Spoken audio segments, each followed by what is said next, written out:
नमस्कार दोस्तों, जेके success point के यूट्यूब चैनल में आपका स्वागत है। तो फ्रेंड्स, ICAR IARA टेक्नीशियन की आपकी एग्जाम है वो 28 फरवरी से निश्चित हो चुकी है। अब एग्जाम है वो 28 फरवरी को ही आपकी आयोजित है वो करवाई जाएगी।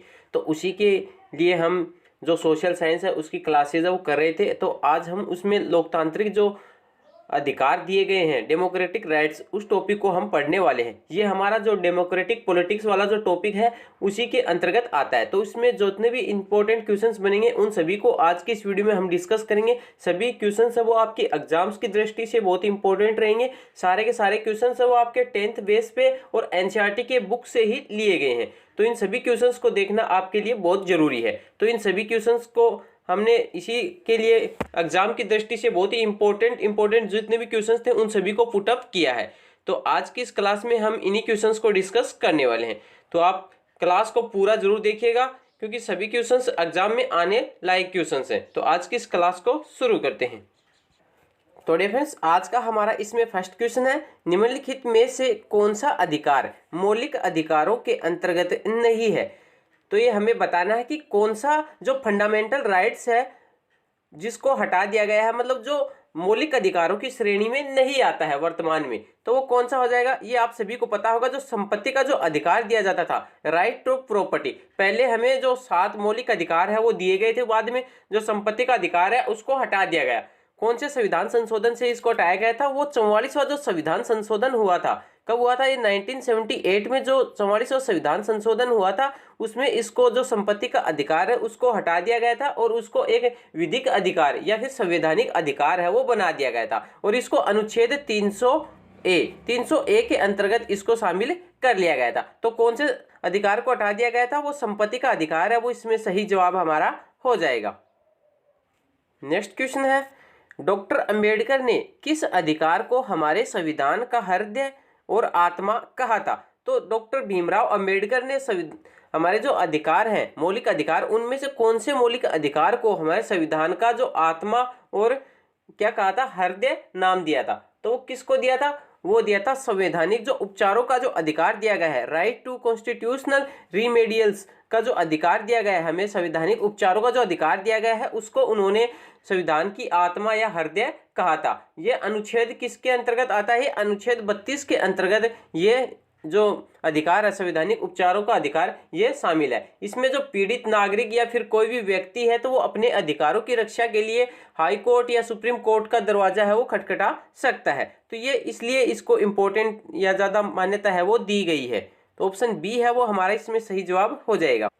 अगला क्वेश्चन है हमारा इसमें, हमारे पास कितने मौलिक अधिकार हैं? तो हमें कितने फंडामेंटल राइट्स हैं वो दिए गए हैं, ये हमें बताना। तो भारत का संविधान है वो हमें 6 मौलिक अधिकार है वो प्रदान करता है। तो 6 है वो मौलिक अधिकार हमें दिए गए हैं। कौन कौन से मौलिक अधिकार हैं उनको हम आगे देख लेते हैं कि किस प्रकार से वो अधिकार है, कौन से आर्टिकल्स में इनको शामिल किया गया है। तो इस प्रकार देखते हैं, टोटल 6 जो फंडामेंटल राइट्स है वो हमें प्रोवाइड किए गए हैं, जिसमें शोषण के खिलाफ अधिकार, शैक्षिक और सांस्कृतिक अधिकार, धार्मिक स्वतंत्रता का अधिकार, समानता का अधिकार, संवैधानिक उपचार का अधिकार और स्वतंत्रता का अधिकार। तो इस प्रकार से 6 अधिकार है वो दिए गए हैं।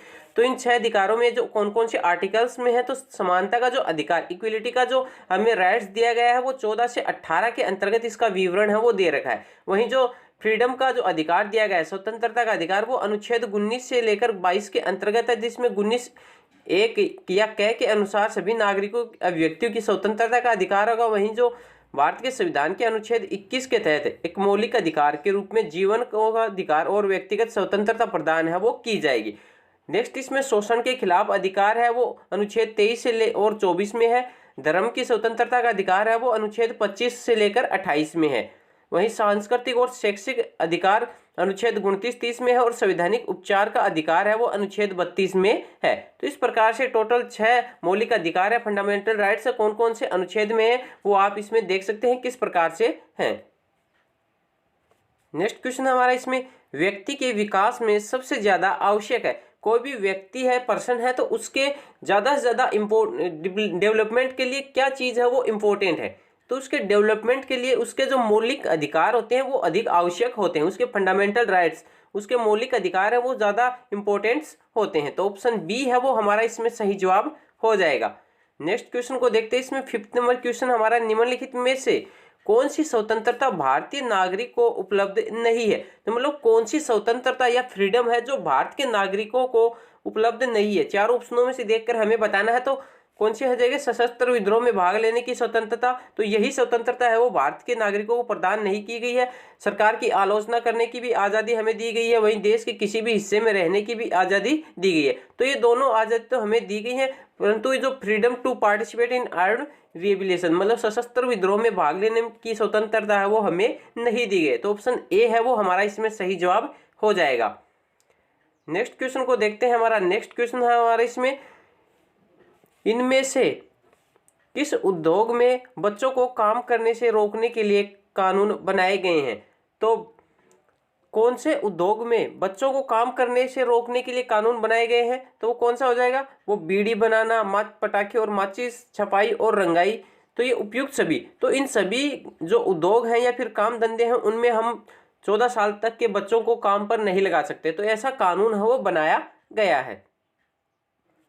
नेक्स्ट क्वेश्चन हमारा इसमें, PIL का पूर्ण रूप क्या है। तो PIL है उसकी फुल फॉर्म है वो हमें बतानी है। तो PIL की फुल फॉर्म है वो क्या होगी, तो इसकी जो फुल फॉर्म होती है वो क्या होती है, वो होती है पब्लिक इंटरेस्ट लिटिगेशन। क्या हो जाएगा, पब्लिक इंटरेस्ट लिटिगेशन है ये PIL की फुल फॉर्म होगी। अगर इसको हिंदी में पूछा जाए तो क्या बोला जाता है, इसको हिंदी में इसको जनहित याचिका बोला जाता है। क्या बोला जाता है, जनहित याचिका है वो इसको बोला जाता है PIL को। तो इसके अंतर्गत क्या होता है कि भारतीय जो न्यायिक प्रणाली है हमारी, उसमें कोई भी व्यक्ति है वो या समूह है वो न्यायाधीश को एक पत्र के द्वारा ही कोई भी मुकदमा है वो लड़ सकता है। तो PIL दायर करके वो कोई भी मुकदमा है वो मुकदमेबाजी की अनुमति है वो उसको प्रदान की जाती है। तो इस प्रकार से इस व्यवस्था है वो भारतीय न्यायिक प्रणाली में की गई है। तो PIL की फुल फॉर्म ये होती है जनहित याचिका इसको बोला जाता है। तो पब्लिक इंटरेस्ट लिटिगेशन इसको बोला जाता है। नेक्स्ट क्वेश्चन है हमारा इसमें, किस उम्र से कम के बच्चों को किसी कारखाने या खदान या किसी अन्य खतरनाक काम में नहीं लगाया जा सकता है। तो कितने वर्ष से कम उम्र के बच्चों को हम किसी भी कारखाने, खदान या फिर अन्य किसी खतरनाक काम के लिए नहीं लगा सकते। तो वो हो जाएगा 14 वर्ष, या 14 वर्ष से कम आयु के कोई भी बच्चे को हम कोई भी कार्य या फिर कारखाने वगैरह में काम है वो नहीं करवा सकते। ये एक प्रकार से उल्लंघन है हमारे कानून का। इसके लिए एक कानून है वो बना दिया गया है कि आप इस प्रकार से उनका शोषण है वो नहीं कर सकते। नेक्स्ट क्वेश्चन है इसमें, लोकतंत्र में अधिकारों के उल्लंघन के मामले में क्या किया जा सकता है। मतलब लोकतंत्र में अधिकारों के उल्लंघन के मामले में क्या किया जा सकता है। तो क्या किया जा सकता है, तो वे अपने अधिकारों की रक्षा के लिए अदालतों का दरवाजा खटखटा सकते हैं। मतलब कोई भी लोकतंत्र है, डेमोक्रेसी है, उसमें कोई भी व्यक्ति के अगर जो फंडामेंटल राइट्स हैं तो उनका अगर उल्लंघन होता है उनके राइट्स का, तो वो क्या कर सकते हैं, वो अपने अधिकारों की रक्षा के लिए क्या कर सकते हैं, वहाँ की जो कोर्ट है वहाँ पर जा सकते हैं अपने अधिकारों की रक्षा के लिए। नेक्स्ट क्वेश्चन को देखते हैं। इसमें हमारा 11 नंबर क्वेश्चन, इनमें से कौन भारत में स्वतंत्रता के अधिकार के तहत उपलब्ध स्वतंत्रता नहीं है। तो चार ऑप्शनों में से बताना कि कौन सी स्वतंत्रता है वो भारत के नागरिकों को या भारत में स्वतंत्रता के अधिकार के अंतर्गत है वो नहीं आती है। तो वो कौन सी हो जाएगी ये आपको बताना है। तो ये हो जाएगी लोगों को सरकार के खिलाफ विद्रोह करने के लिए उकसाने की स्वतंत्रता। कौन सी हो जाएगी, freedom to invite people to rebel against to government. मतलब लोगों को सरकार के खिलाफ विद्रोह करने के लिए उकसाने की स्वतंत्रता है वो भारत के लोगों को प्रदान नहीं की गई है। नेक्स्ट क्वेश्चन को देखते हैं। नेक्स्ट क्वेश्चन हमारा इसमें, NHRC की स्थापना कब हुई थी। तो NHRC सबसे पहले तो जान लीजिए क्या होता है NHRC। तो इसकी फुल फॉर्म होती है वो नेशनल ह्यूमन राइट्स कमीशन, मतलब राष्ट्रीय मानवाधिकार आयोग ये बनाया गया है। तो इसकी स्थापना है वो हमें बतानी है। तो नेशनल ह्यूमन राइट्स जो कमीशन बनाया गया है या फिर भारत का राष्ट्रीय मानवाधिकार आयोग NHRC नेशनल ह्यूमन राइट्स जो कमीशन है वो 1993 में इसको स्थापित किया गया था। कब किया गया था, 1993 में इसको स्थापित किया गया था। इसकी स्थापना है वो 12 अक्टूबर 1993 को हुई थी। इसकी स्थापना मानवाधिकार संरक्षण अधिनियम 1993 के तहत की गई। राष्ट्रीय मानव अधिकार आयोग का गठन पेरिस सिद्धांतों के अनुरूप है, जिसमें अक्टूबर 1991 में पेरिस में मानव अधिकार संरक्षण के संवर्धन के लिए राष्ट्रीय संस्थानों पर आयोजित पहली अंतर्राष्ट्रीय कार्यशाला में अंगीकृत है वो किया गया था। तो इस प्रकार की इसकी स्थापना का क्वेश्चन है वो पूछा जा सकता है कि इसकी स्थापना कब हुई थी। वो हुई थी 12 अक्टूबर 1993 को। तो ये आपको याद रखना है। नेक्स्ट क्वेश्चन को देखते हैं। 12 नंबर क्वेश्चन हमारा इसमें किस मौलिक अधिकार के तहत बेगार को समाप्त कर दिया गया है। तो बेगार या फिर जो बंधुआ मजदूरी करवाई जाती थी लोगों से, तो उसको समाप्त है वो किया गया है। कौन से मौलिक अधिकार के आने के कारण उसको समाप्त किया गया है, तो वो किया गया है शोषण के खिलाफ जो अधिकार है उसके आने के बाद ये जो बेगार प्रथा है या फिर जो बंधुआ मजदूरी है उसको समाप्त है वो कर दिया गया। तो ऑप्शन सी है वो हमारा इसमें सही जवाब हो जाएगा। नेक्स्ट क्वेश्चन को देखते हैं। नेक्स्ट क्वेश्चन इसमें भारत के राष्ट्रीय मानवाधिकार आयोग की स्थापना में हुई थी। तो भारत में जो राष्ट्रीय मानवाधिकार आयोग है उसकी स्थापना 1993 में हुई थी। 1993 है वो हमारा इसमें सही जवाब हो जाएगा। नेक्स्ट क्वेश्चन को देखते हैं। नेक्स्ट क्वेश्चन इसमें संसद ने किस मौलिक अधिकार के तहत नागरिकों को सूचना का अधिकार देने वाला कानून बनाया है। तो संसद ने कौन सा मौलिक अधिकार के तहत नागरिकों को सूचना का अधिकार देने का कानून है वो बनाया है, तो ये हमें बताना है। तो वो कौन सा हो जाएगा, वो हो जाएगा विचार और अभिव्यक्ति की स्वतंत्रता का अधिकार। तो इसी अधिकार के अंतर्गत लोगों को सूचना का जो अधिकार है वो प्रोवाइड किया गया है। तो right to freedom of thoughts and expression, मतलब विचार और अभिव्यक्ति की स्वतंत्रता का अधिकार, तो इसी के अंतर्गत ये सूचना का अधिकार है वो आता है। अगले क्वेश्चन को देखते हैं। अगला क्वेश्चन इसमें भारतीय संविधान मौलिक अधिकारों को निर्धारित करता है। तो भारत के संविधान में मौलिक अधिकारों का जो विवरण है वो कौन से भाग में है। तो संविधान के जो भाग थर्ड है, भाग थर्ड में जो मौलिक अधिकार है फंडामेंटल राइट्स, उनके बारे में विस्तृत विवरण है वो दे रखा है अनुच्छेद 12 से लेकर 35 तक। अगले क्वेश्चन को देखते हैं। लोकतंत्र और अधिकारों के बीच संबंध के बारे में इनमें से कौन सा कथन अधिक मान्य है। मतलब लोकतंत्र और वहां के जो व्यक्तियों के राइट्स जो है उनके बारे में एक कॉम्बिनेशन है, तो वो कौन सा कथन है वो उसके बारे में सही बात कहता है। तो वो कौन सा हो जाएगा, वो हो जाएगा प्रत्येक देश जो अपने नागरिकों को अधिकार देता है वो क्या कहलाता है, वो लोकतंत्र कहलाता है। तो मतलब कोई भी देश लोकतंत्र तब है जब वो अपने नागरिकों को क्या देता है, अधिकार है वो प्रदान करता है। तो ऑप्शन बी है वो इस कथन की सही जो विवरण है वो देता है। नेक्स्ट क्वेश्चन है इसमें भारत में मतदान का अधिकार किस प्रकार का अधिकार है। तो हमें जो राइट टू वोट दिया गया है, मतदान करने का अधिकार, वो कौन से अधिकार के अंतर्गत आता है। तो कौन से अधिकार के अंतर्गत आता है, ये आता है राजनीतिक अधिकार के अंतर्गत, पॉलिटिकल राइट्स के अंतर्गत आता है ये कौन सा हमारा मतदान का अधिकार। अगला क्वेश्चन है हमारा इसमें गिरफ्तार या हिरासत में लिए गए व्यक्ति को गिरफ्तारी के कितने घंटे की या अवधि के भीतर निकटतम मजिस्ट्रेट के सामने पेश किया जाना आवश्यक है। मतलब कोई भी व्यक्ति को किसी भी जुर्म में अगर गिरफ्तार या फिर हिरासत में ले लिया जाता है तो उसको कितने घंटे के अंदर अपने आसपास के किसी भी मजिस्ट्रेट के सामने पेश करना आवश्यक है। तो वो 24 घंटे के अंतर्गत उसको मजिस्ट्रेट के सामने पेश करना आवश्यक है। तो 24 घंटा है वो हमारा इसमें सही जवाब हो जाएगा। नेक्स्ट क्वेश्चन है हमारा इसमें रीट शब्द का क्या अर्थ है। तो रीट शब्द का अर्थ हमें बताना है। ये राजस्थान वाली रीट नहीं है, ये रीट है, ये कानून की भाषा में है। तो रीट शब्द का अर्थ है वो हमें बताना है। तो ये रीट शब्द का अर्थ है वो क्या हो जाएगा, ये एक औपचारिक दस्तावेज होता है जिसमें सरकार को अदालत का आदेश होता है। तो सरकार को अदालत है वो कुछ आदेश देती है तो उसको एक औपचारिक दस्तावेज में वो प्रोवाइड किया जाता है जिसको क्या बोला जाता है, रीट है वो बोला जाता है। रीट के बारे में हम और जान लेते हैं कि इसमें क्या बताया गया है। तो इसमें भारत के संविधान ने न्यायालय को कुछ विशेष शक्तियां अधिकार प्रदान किए हैं जिसके द्वारा न्यायालय इन शक्तियों का प्रयोग करते हुए किसी व्यक्ति, अधिकारी या प्राधिकारी को एक कार्य करने से रोकने का निर्देश देती है। तो इस प्रकार का आदेश चाहने वाला व्यक्ति न्यायालय में याचिका दायर कर सकता है।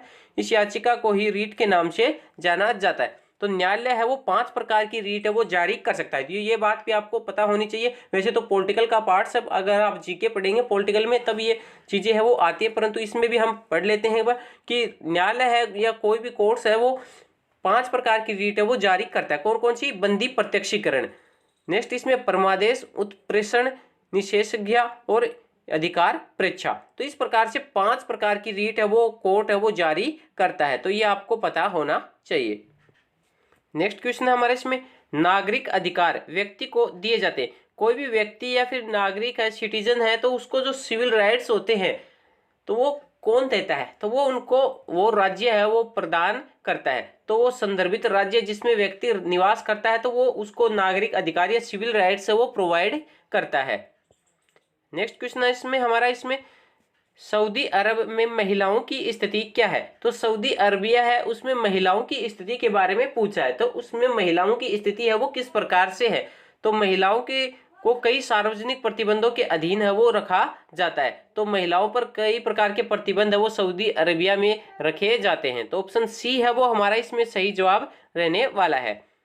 नेक्स्ट क्वेश्चन है हमारा इसमें, भारतीय संविधान में कितने मौलिक अधिकारों को शामिल किया गया है। तो हमारा जो कॉन्स्टिट्यूशन है, हमारा जो संविधान है, उसमें कितने फंडामेंटल राइट्स को शामिल किया गया है। तो 6 मौलिक अधिकारों को शामिल किया गया है। ये क्वेश्चन पहले भी आ चुका है, सॉरी रिपीट हो चुका है क्वेश्चन।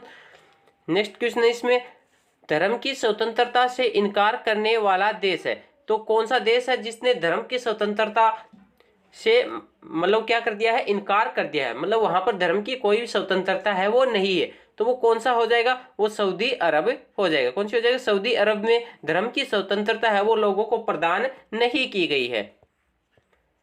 आगे क्वेश्चंस को देखते हैं। इसमें है हमारा कि इनमें से कौन सा भाषण या और अभिव्यक्ति की स्वतंत्रता के संबंध में गलत है। तो भाषण या अभिव्यक्ति की स्वतंत्रता के संदर्भ में कौन सा विकल्प है वो हमारा गलत है। तो वो कौन सा हो जाएगा, वो हो जाएगा मतलब जिस भाषण का इस्तेमाल, सॉरी इसका नहीं आएगा यहाँ पर, जिसका जगह जो जिस भाषण का इस्तेमाल या जिसका इस्तेमाल लोगों को सरकार के खिलाफ भड़काने के लिए किया जा सकता, मतलब इस प्रकार का भाषण जिसमें सरकार के खिलाफ है वो लोगों को भड़काया जाता है, तो वो उस प्रकार का भाषण है वो क्या कहलाता है, जो अभिव्यक्ति की स्वतंत्रता या भाषण की स्वतंत्रता दी गई है उसके अंतर्गत उसको शामिल नहीं किया गया है। अगले क्वेश्चन को देखते हैं। इसमें अगला क्वेश्चन हमारा इसमें, मानवाधिकार दिवस कब मनाया जाता है। तो मानवाधिकार दिवस, ह्यूमन राइट्स जो डे है वो कब मनाया जाता है। तो प्रतिवर्ष जो मानवाधिकार दिवस है वो 10 दिसंबर को बनाया जाता है। कब बनाया जाता है, 10 दिसंबर को इंटरनेशनल जो मानवाधिकार दिवस है वो बनाया जाता है। तो इस पर जो मानवाधिकार दिवस बनाया था वो 10 दिसंबर 2021 को बनाया गया था, इंटरनेशनल ह्यूमन राइट्स डे।